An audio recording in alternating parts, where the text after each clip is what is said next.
Alice to tell her he sent Ivy to the towns because this is all he can give her. We cut back to the Edward meeting with the elders, who aren't happy about this decision. They accuse him of jeopardizing everything they've made. Edward reminds them that they built this town to have hope and he can't allow another elder to lose their child. He also reminds them they won't live forever. Ivy and Lucius are the perfect people to take their place one day. August gives in and tells everyone to let Ivy go. Back in the present, Ivy continues her trip through the woods. Not being able to see the ground, she falls into a hole, and only manages to save herself by hanging on a branch.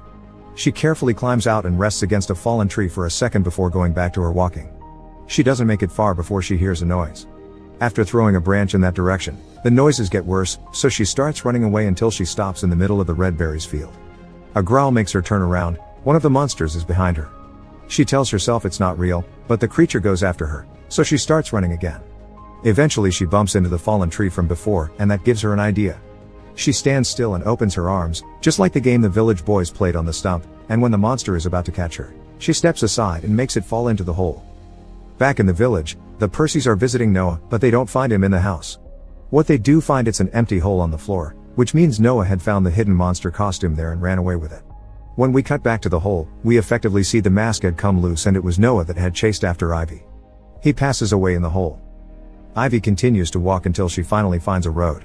After leaving her cloak and her bag on the ground, she quickly follows the road until she comes across a very tall wall that she climbs to reach the other side, finally leaving the woods. Back in the village, the elders are opening their black boxes to remember their pasts and the reason why they created the village. They used to live in the city and were all victims of some form of violence. They met in a grief counseling clinic. Edward recruited them to create a place where they would be protected from any aspect of the outside world. A group picture Edward is looking at reveals something important. This isn't the 19th century. It's the 21st.